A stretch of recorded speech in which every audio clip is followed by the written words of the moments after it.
Jerry Grymek, formerly you are the Vice President of Client Services at LMA Communications, a boutique PR and digital agency.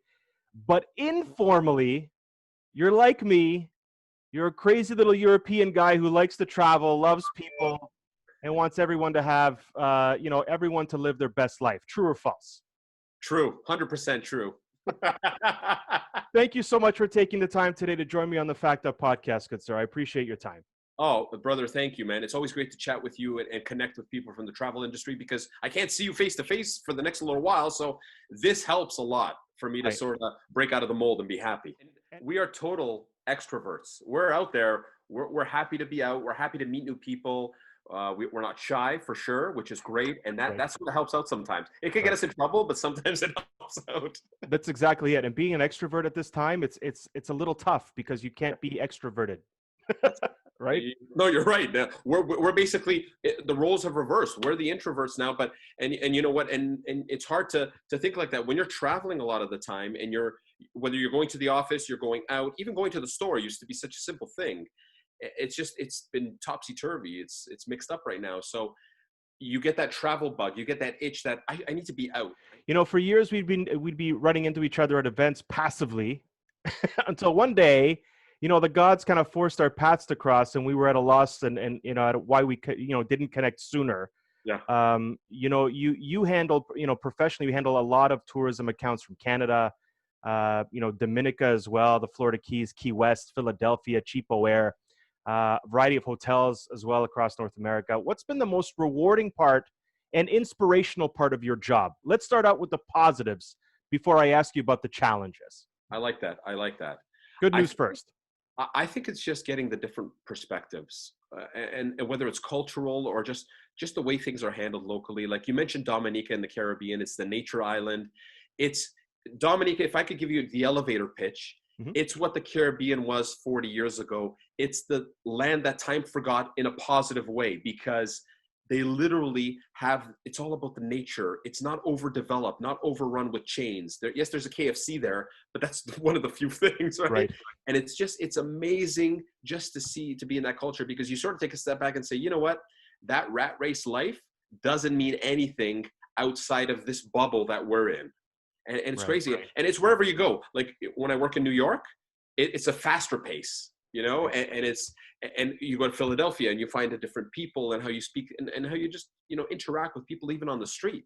Here, it's like you bump into someone and you apologize to them, right? In other parts, it's very different. So yeah, it's just, I think the rewarding part is just meeting people, being blessed to be able to work like that and have that opportunity. I need to be thankful because we take so much for granted. And nowadays, like, you miss those things that we've taken granted for. And I think it's very important to know that we got to be humble and we need to be thankful. And we need to remember that, this could all change in a day, as we've seen lately. Like the things can change fast. Right. That said, what inspires you these days? What have you been inspired by over the past 3-4 months in arguably the most challenging time in our time? Great question. And I think the inspiration, I have to try to bring it down. I mean, obviously, what inspires me, it's like I have a 2-year-old son. So that's like a rock of inspiration there. That's always like, you know what? Because I think of my future, but I think about his future more. And I put into perspective, like the building blocks that I put today, I want him to be able to use as stepping stones for a better future. And in terms of inspiration, it's knowing that this is an uphill battle. It's like the comeback is going to be greater than the setback. And it's those words that I sometimes repeat to myself. And it's like, when things come back, it's like that world engine machine that's going to ramp back up again. And we're going to be rocking and rolling. Things will be a little different, but eventually there'll come a time where things will get back to some normalcy. And we're all going to look back on this and say, wow, that was a setback that we were able to use to recharge ourselves. And look, and that's another thing I want to say. This is the time to recharge ourselves. Like, I know there's depressing moments to it, but let's think about it. We were all at some point living a rat race life, doing rat race things. We didn't have time. We did not have time. And now we have more time. Mind you, we have less time for certain other things, but we have a little bit more time. We're not traveling as much. I don't travel to an office anymore. I don't have to be in that traffic rat race. I don't have to do other things. I don't have to worry about going to an airport 3 hours early at the moment. You know, there's other things that you look at that have helped us in ways and have changed. So again, it's you look at those little pockets of inspiration, because for everybody it's going to be something different. But know that there's that little piece of inspiration that's gonna keep you going. That said, Jerry, what's been the most challenging part of your job on a good day?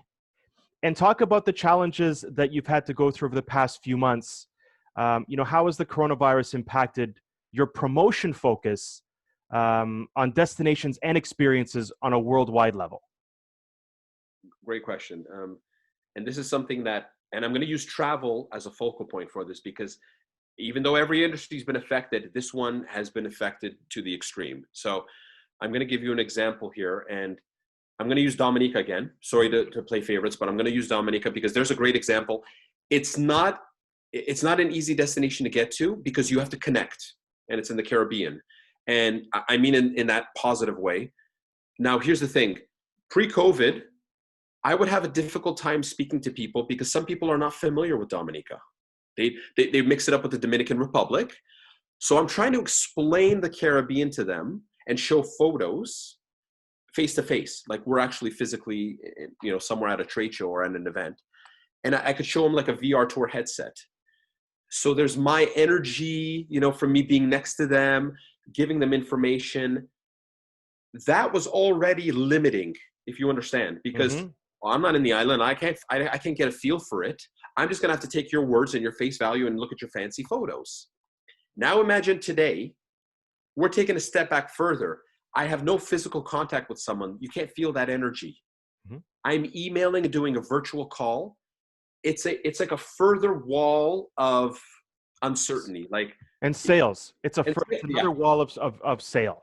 That's exactly it. And it's another barrier, I want to call it, because it's like, nah, I'm not up for the call. When you see someone face to face, it's like, okay, I can't avoid this guy. He's right in front of me, right?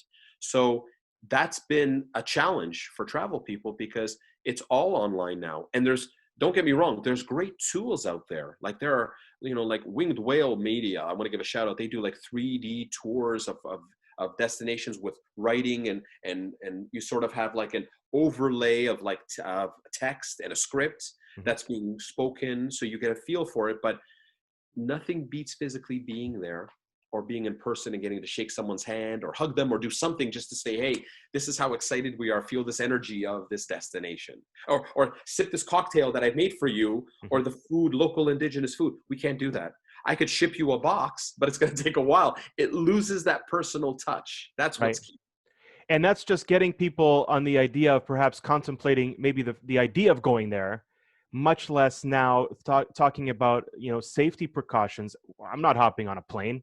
I don't know if I'm going to feel safe in seat 36C. I don't know if I have to connect. I don't know what the quarantine is. I don't know what, that's got to be another barrier, another 10 layers of barrier, I'm sure. You're correct. Right? And there's some places that people don't want to go to. If there's a hotspot right now and a surge, then people are like, well, I need to avoid that spot. And if you have a connecting flight, think about that. I have to get off a plane and get on another plane. That's two plane concerns, right? So yeah, I think there's a lot of things right now. And it's funny, you mentioned the C seat. I was thinking the B seat because it's the middle seat, right? That's the one that people are worried about more than A and B. Because A, it's like, I'm going to go like this towards the window, and C, I'm going to go like this towards the aisle. B is like, I'm looking up. But what I want to ask you is from the other side. So Dominica, right? How are people coping down there? Because you have your ear to the ground with locals there. So how is the situation affecting locals there because of what's happening? Because people are hesitant to travel, because maybe people are hesitant to travel to someplace they don't know and are not open to taking that risk of traveling somewhere new. How are people there coping? Dominica is in an interesting place where I'll give you a little sort of snapshot. They had 16 to 18 cases overall. 0 deaths. Right. So again, remember, this is a nature island. There's a lot of space. There's a lot of space and there's nature. And that actually helped in this instance. So they've had low cases. They're doing well. that doesn't mean they're taking it easy. Like everyone else, they're trying to meet all the safety precautions, checking temperature. All the hotels and accommodations have to get like a new certification. It's sort of like your safety certification that, yep, you've gone through the process to make sure that extra touch of cleaning and for safety is there. And they're taking it like everyone else day by day, because just because they're in a good place, it doesn't mean that everyone's going to flock there, because the mode of transportation is not there. Right. That's that barrier again. It's like, I'd love to go, but I can't get there now because our border's closed or something else. But again, they're taking all the precautions. They've had low cases. They're taking precautions. They're doing their due diligence. They're being safe for all visitors that arrive. And that's all they can do at the moment. Right. It just full transparency nowadays. People have to be transparent and say, look, we have a case. People can't come here. Or we're going to do these safety precautions and you got to follow them. And we gotta meet halfway. Because at the end of the day, we're all in this together. It's not affecting one part; it's affecting every part. Right. And it doesn't matter what destination you're talking about. Everybody is affected. Right. Well, we talked about New York. We talked about Philly, the states in general. Not to get too political and not to put you on the spot, but has the states taken a big hit with respect to international travelers wanting to go to the U.S. when things get better? And if so, like if it's taken a hit, in your opinion, because it's a loaded question, how does the states potentially recover its image of being a safe haven for people to travel to, as far as a tourism and travel experiences kind of sphere goes? Mm-hmm. And so in that respect, what's interesting is that, so we here in Canada, we hear news about local things, right? And we have to cover Canadian news because that's our content. We have to cover that. We hear US things, but what I'm finding, and this is from me personally, I'm speaking of, not everybody, mm-hmm. and it's because I have connections and work and clients in the US and abroad. But in speaking to the people of the US, when I call them and say, I heard about this, or I saw this in the news, they have a different perspective there. And just as Canadians have a local, we drill down in terms of local regional coverage, they have more regional coverage that we don't hear about there. Mm-hmm. So there's a lot of positivity coming out there as well. Like there's the growth of PPE, the personal protective equipment, mm-hmm. and the growth of campaigns where people are helping hospitals and people and communities. And there might be hotspots in certain areas that, again, from a media perspective, nothing against the media, because you're a media guy too. And it's like, sometimes you got to get those clicks, and the hard-hitting story hits with a few key words. But when you really drill down, there's some positives in there. Yes, our case is going up. Yes, in the US, we're seeing that. But there's some pockets of, they're still doing precautions. They're closing. They're in phases. So you're right that maybe the perception from a person or two from the States kind of is like a stigma, but it's going to grow because we as Canadians, we're snowbirds. Mm-hmm. A lot of people, the baby boomers, I think about them, they can't wait to get out of here in December, mm-hmm. in January. And if it takes that long, just because if it's a safety thing, that's fine. But people are going to want to go, and whether they drive in their car because they feel safe in their car, and they drive to Florida and New York and Arizona and Phoenix and California, that's fine. But they're going to go. They're going to go back because they have homes there. That's the other thing. They have homes there. Mm-hmm. So they're like, it's like a cottage. It's like, how am I not going to use that when in a Canadian winter when it's cold here? Like, come on, we have to balance that out. They're thinking to themselves. Right. So I think like any place, it's going to change. People are going to see the positives, and it's going to get back to some measure of people going back. And once the borders open, that's going to help as well. Because here's the other thing. You hear the borders closed, so nobody can travel flight-wise, right? Cruise, same thing. But have we heard in the news, no one's saying anything about hotels. I don't know if you've noticed this, but no one is going out there saying, like, no Trudeau or Ford is saying, hey guys, it's okay to go to a hotel in your region. Mm-hmm. Because people are, believe it or not, people think, well, hotels are lumped into you can't travel. But that's not true. Right. Hotels are doing cleaning protocols all throughout Ontario and throughout Canada. Why shouldn't we stay at a hotel? It's just, again, it's the stigma, right? A stigma. The border's closed. We can't travel flight or cruise or car-wise, so we can't go anywhere. Well, no, that's not true. Hotels are actually initiating this, and they have great packages out there. So there's a lot of hotels. So you could think, hey, I'm going to drive 8 hours somewhere locally, whether it's Sudbury, whether I'm going to go to, I'm trying to think, Milton, you're going to go anywhere. You can go away and stay in a local hotel. Obviously, you want to call and take a precaution, but you got to think there's like some things that aren't being covered, right? Hmm. That it's safe to do. So again, in a nutshell, just to wrap up your question, it's like, yeah, it's something that they're going to have to work through, and it's just going to have to be proper media updates. And we have to educate ourselves as well. You can't take a quick news bite. You can't take one news source and just accept that. You have to read up on it and say, okay, I'm going to do my due diligence, right? We don't explore our own, we are now, we don't explore our own country as much as we probably should. And we probably should have for years. And it's always a surprising thing for a lot of people to find out information about Hamilton, for example, or Sudbury or Sault Ste. Marie or Quebec City. That's like, whoa, I never knew that. Of course not. Because we either don't promote or you don't care to find out. That's exactly. And of course, there's many other reasons, but it goes back to my earlier thing as well. We talked about this, is that you kind of take advantage of the ease that we have. Mhm. Like I could before COVID, it was like there were flights to Italy for like $300. Like you could get deals like this. It's like, that's not bad. I'm going to go. You're right. Now it's like none of us thought I'm going to go somewhere local. We didn't think that, unfortunately, because we had so many options. Right. Now you still have options, but they're more regional and limited. So why not take advantage of them? Stay in that hotel. Go to get takeout from that one place where you're like, we're so multicultural here. It's like, come on. I want to spin a wheel and say, what are we having tonight? We're having Peruvian food. We're having Greek food. Shout out to Greek tours. Right. I hear you. But when that flight to Rome is Yeah. $500 cheaper than that flight to Vancouver, of course you're going to go to Rome.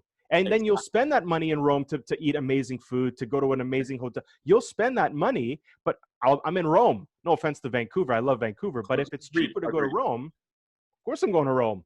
Exactly. And that's what it is, especially if there's multiple people. If there's 2 or 3 or even 4, you're right. Nothing against Vancouver or the airlines. That's just the pricing. It's expensive to go to Vancouver from Ontario. That's just the nature of the beast. Right. But you're right. It's like, well, I could take that money and I could save a little bit more and go somewhere where there's a little bit more international culture, and again, not saying Vancouver's not cultural, but it's just, yeah, you're getting that variety and it's further away. So again, we had a lot of options, and now being tighter, we need to think about our options here and use those to the best of our advantage. Yeah, and our backyard's awesome, and it's beautiful, and it's delicious, by the way.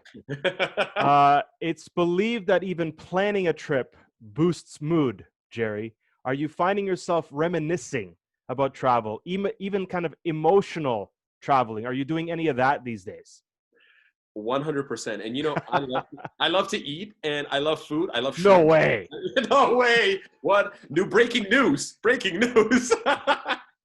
Right. What I do is I reminisce about the meals, because I'll look on Facebook memories and I'll be like, oh my gosh, I ate that last year in that awesome atmosphere in that wicked destination.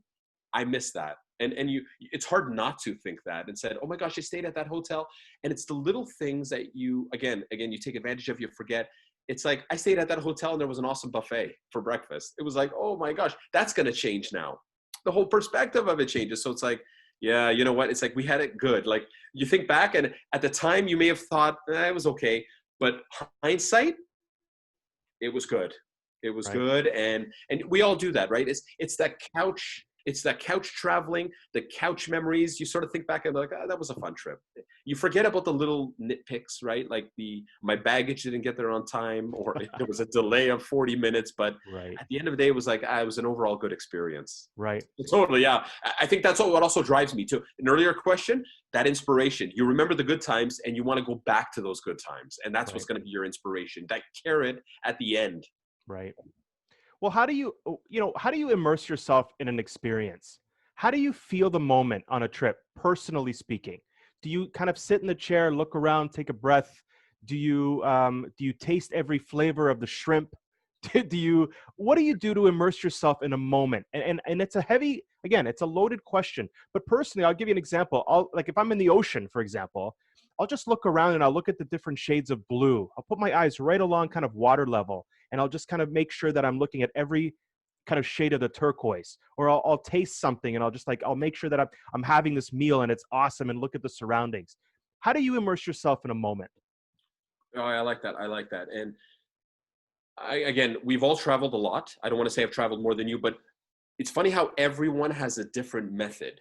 So for me, because I do a lot of group tours and I'll take a lot of people on trips, media, travel agents, I get to travel myself, but it's usually for meetings. What I need to do, I basically have to take myself off the beaten path, basically. So if I have a trip that I'm going on, and I'm going to use like the Florida Keys as an example. So what I do in the Florida Keys is believe it or not, I rent a motorcycle or a scooter, and I actually go riding around. But Okay. I don't go like, 3 p.m. when there's a lot of people. I'll go like at 11 p.m. I'll go at 6 a.m. in the morning when the sun rises.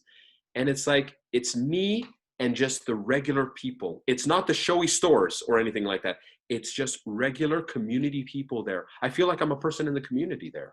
Because when you travel, you'll get up at like 9, 10, you'll have breakfast, you'll go out during the honeymoon hours. I call it honeymoon hours because that's when everyone's like, hey, we're here to sell, we're here to show the attractions, the fun. But you got to go in the off hours, because how are those same spots at night and early morning when they're getting ready? You become like a regular community person. And that's what I want to feel. And I go in paths where the homes are. And I sort of look at the homes and I see how people are chilling outside. And in Key West, there's like a rooster outside. And I'm like, this is awesome. And there's like, and also the local spots. Yes, we go to the great restaurants, but I want to go to that hole in the wall, which is just, it's a favorite local haunt. And it's like, they got the best coffee, or they got the best iced cappuccino, or they got the best ice cream, or the best shrimp. I'm like, I want to know that. That to me is like off the beaten path, and it's just different. So I try to do that as much as possible. I do it in Dominica, even in New York. And I know some people are like, you just walk around New York, aren't you scared? I'm like, no, New York's pretty safe. You got to be surprised. Like, it's really safe now. Yeah. And it's great. And I just, honestly, I just like walk at night. I'll just walk with people. I'll walk to Times Square. And you just get to immerse yourself with the people yelling in the street, the cabs, honking, just everything. So, and that's my little personal thing that I like to do there. That's awesome. There's so much there that I could say. we don't have enough time. We need a part two. We need a part two. Oh my God, man! From like West 78th Street, I think I remember, West 80th, all the way down to pretty much Battery Park. I walked, and it was like there was no fear.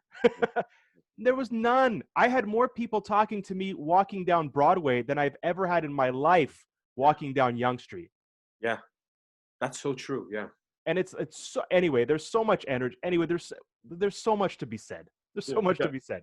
But you mentioned earlier about people reinventing themselves and kind of taking the time. This is the time, right? And for those people who have been in an office job, for example, or just general a job that they dislike, and they kind of see this as an opportunity to reinvent themselves, what do you tell people now who are looking to get into the travel industry, doing what you do or doing what I do with media and content creation, especially now in an industry that is so much more volatile and unpredictable? The good thing about that is, if someone were to say today that they were formerly, I'm going to use an example, like a florist, and they're like, you know what, I've always loved travel. I want to be a travel agent. I want to work as a travel agent or in the travel industry as a tour operator. I would wholeheartedly welcome it, just because they would be bringing a fresh perspective to everything. They're coming in post-COVID is what I'm trying to say. They're coming in at a time where everything's different. The blackboard's been erased. The formulas, everything that we've done before is erased. We need to start from scratch. They're coming in at the ground floor. They're going to bring a fresh perspective and say, this is what I'm hearing in the street. And it goes back to what I was saying about off the beaten path. I like thinking outside the box. I like getting someone that's a florist and saying, how would you approach this as a florist? What would you do? Because I could get a travel person, and no offense in what I'm saying, but we all have, it's a tool belt that we have. And it's the same tool belt. Yes, some things, people do things differently, but we have the same perspectives on this because we've been in the industry. We're so attached to it. Someone coming in fresh is going to give us that perspective like, well, have you guys thought about this? That's what's key. So, and that goes for every industry, not just travel. If someone wants to go from here and work at a charity or work in film, or even go back to being a florist, like they want to go and be a florist. Now's the time to do it, because guess what? Perspectives have changed. Formulas, traditions have changed. And fresh thinking needs to be admired now, because we need Right. to think in a different limelight. I can't think of this. I can't look through the same lenses and think everything's going to be the exact same. It's not. So we got to pivot. We have to rejuvenate. We have to reinvigorate. Whatever we got to do, we just got to do it. And again, it's got to be welcomed is what's key. How's this for a pivot? That's Jerry giving advice. How about Jerry taking advice? What's the best travel advice you've gotten over the years? And what do you hope to take away from every trip that you go on, be it personal or professional? Let's go two parts. So the first part, Yeah. the best advice I ever received on a trip.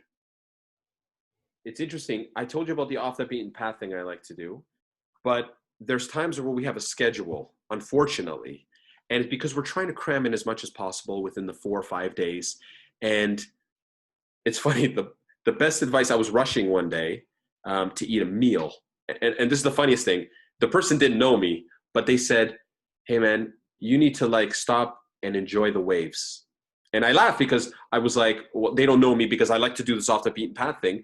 But in a way they were right. And I go, it's something I said earlier about, we forget that there's different cultures, there's different perspectives. The rat race changes, the mentality changes. So even though you could be regimented with time, you need to think it's like, hey, it's like island time. It's like there's a different time. There's a different perspective. There's siesta time where they rest midday. You need to factor that in. You can't bring your history and your culture into someone else's because it's a clash. So you need to like stop and enjoy the waves. And that's everywhere you go. You need to take those 5 minutes, whether you go out on your own for a walk, eat a local dessert on your own, eat 50 shrimps, whatever you got to do. And you need to just do that and soak it up, because at the end of the day, when you come back and someone asks you from your friend circle or your family circle, how was that trip? You could tell them about the regimented time that you had to go here, here, here. But what you're really going to pour over is that time you did that. You know what? I walked to this awesome place and there was this gelato, or there was this dessert. There was this key lime pie. There was something. That's what you're going to pour over in terms of details. And I recommend you do that. Just stop and enjoy the waves. I have to take away perspective. So when I go to the Caribbean, there's a different perspective there. I could say, we got to do this. It's like, okay, it's a different format, a different perspective there. I try to change with everywhere I go. I try to bring a little bit of that into me and just help me with my future work and my future travels and my future perspective towards things as well. Because when I go to a place, my mentality is I'm a Canadian coming there, right? Because I'm here in Canada all the time. I live here. But when you're there, you're a tourist, but you need to think like you're a family and a visitor. You need to respect it, and you need to be mindful of the people there, right?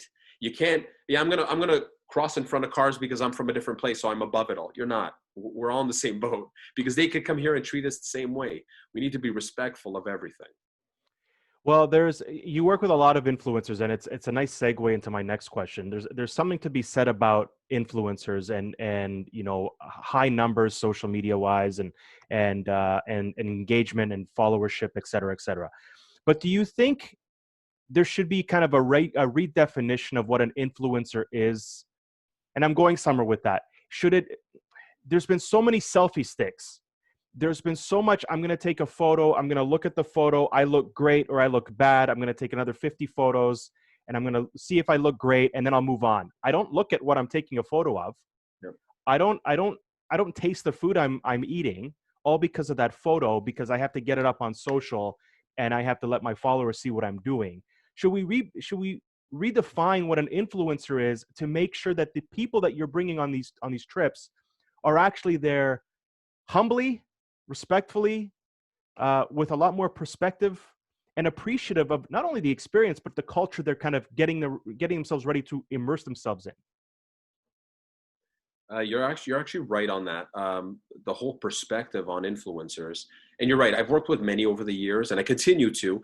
And the one thing I tell a lot of people, and you'll know this as well when we started talking, is I tell people flat out, it's like numbers don't mean anything to me, unfortunately, because no offense, but you could fudge numbers. Numbers could be fudged. There's so many cases out there, and there's systems that are trying to catch people that buy followers. So you could buy people. That's what happens. So the big thing is I look at what are they about? What's the engagement like? What are they talking about? Because if it's like if it's just a picture of them in the shot, what are you talking about the destination? And again, my job to promote a destination. And if you only take a picture of yourself, and in the photo it's 80% you and 20% background destination, and the text has nothing to do with it aside from a hashtag, then there's no personal touch. There's no attachment to where you've traveled to. It's transactional. And sorry to be blunt, but that's what it comes down to. And it affects everything. It affects the mood, the relationship, the entire discussion.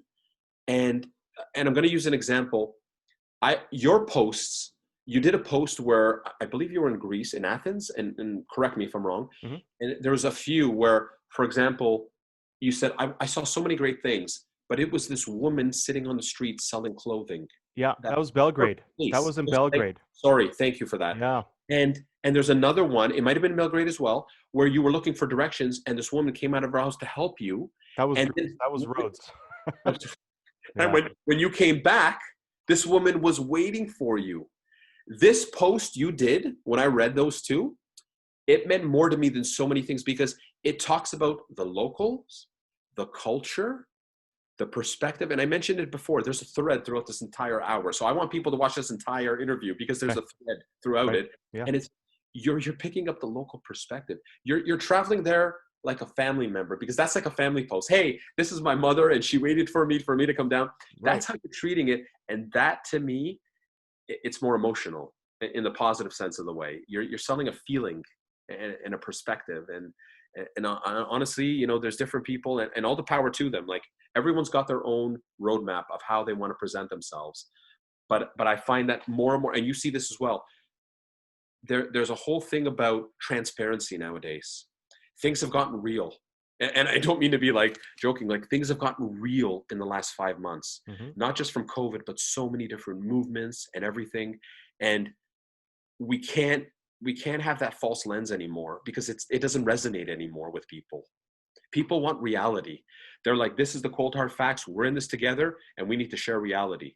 It's like, yeah, hey, I do it myself where I basically, hey, look at this great pizza I did. Because I love food, right? So I want to share that stuff. Right. But at the same time, I don't want to go away from that, but I want to inject reality into this and say, hey, look at this flower in the midst of all this charcoal or whatever, or dirt or anything, just something real and fun and uplifting. Right. And I think I hope that answers your question, but that's basically the way I look at it. Yeah. No, well, thank you. Thank you for, first of all, thank you for looking at my feed. And thank you for pointing that out. I appreciate that because sometimes it gets overlooked. But the thing is, if you're going to brag about how you were standing in front of the Eiffel Tower, and the Eiffel Tower is this small, and you're like posing full on camera, save yourself the time and save yourself the money and Photoshop the Eiffel Tower behind you. Case closed. And talk about how you were there. You know what? You brought up the Eiffel Tower, and I sorry to cut you off. No, it's all good. There's a great comparison post that I saw. So it was, let's call it influencer A. Okay. And they did a perspective with the Eiffel Tower, like you just said. They stood so far away from that they were literally like this, like, hey, I got the Eiffel Tower in the palm of my hands. Right. But again, the Eiffel Tower was 20% of the shot. Okay, right. Mind you. There was another, and I was like, okay. At first you look at it, right? Because it's eyeballs. You look at it because it's a funny look, but you don't get drawn in. The other post, in contrast, someone took a picture close up of the Eiffel Tower of the metal with the nuts, the bolts that hold it together. Yep. And it was so close, and it was weathered, it was aged, but the writing, yeah, it was beautiful in that weird sense of the way. And believe it or not, the writing that the person wrote said, "Can you believe the steel bar has stood hundreds of years and has held millions of people?" That right there is something I will never forget. Right. And you see what I mean? Like when you think about it, you're like, wow, that steel bar did a lot. That right there was amazing. And I got to be honest, you could imagine, I'll ask you, who do you think got more follows and likes? Well, the other one is very generic, I would think. It's like anybody could kick up the Tower of Pisa or hold the Eiffel Tower like that. But to be able to slow down and stop emotionally, mentally, spiritually, psychologically, and think outside of the box of not just the biggest structure, but the finer details. Of course, I'm looking at influencer B. You're actually humble enough to slow down and look at the finer details. That's what that tells me.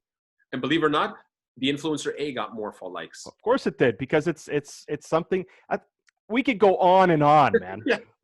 And it's no disrespect. No, of course not. It just goes to show about the reality of it. It's like, we need to look at the reality and things that make you go, It's like, wow, you're right. That metal, when you look at it up close, it's scary because it's big, but it's thin still, right? You're like, this has held millions of people. Right. And it's whether storms and disasters and everything. And yeah, it's perspective. Right. Is what it comes down to, Yeah. right? Well, rapid fire, Jerry, to close it out. I got 10 questions for you, okay? Love it. Here we go. Lounging on a beach or climbing a mountain? Climbing a mountain. You're a big food lover, no? Shrimpinator? Is there one destination that speaks to you on a culinary level? The Florida Keys. For seafood. Seafood. But Florida Keys, some of the best, right? Yeah. Key lime pie, so much. Oh, don't even, man. I do interviews like this starving. So by the time, anyway. What was the last thing you cooked? Hold on a sec, because I just made it last night. It was salmon with risotto. Ooh. And a side of mac and cheese, because I also like mac and cheese. Nice. Here's one. What was the last thing you painted? Oh, this is interesting. An actual painting, portrait. Yeah. And it's not the one behind me. Okay, because that's lovely. But thank you. It's actually every 2 years, every 2 years I do something new. And I painted for 2 years. And I'm talking like it took me 6 to 8 months. I'm going to actually email it to you. And maybe we'll do this again and I'll actually show the photo in it. Sure. It's actually a large photo with trees and leaves. And it's a relaxing setting. So I actually painted that with acrylics, freehand. Didn't train anything. Just did it because I wanted to learn it. Wow. That sounds terrible. Most inspirational travel experience you've had? And you mean experience like, so I'm going to tell you one thing.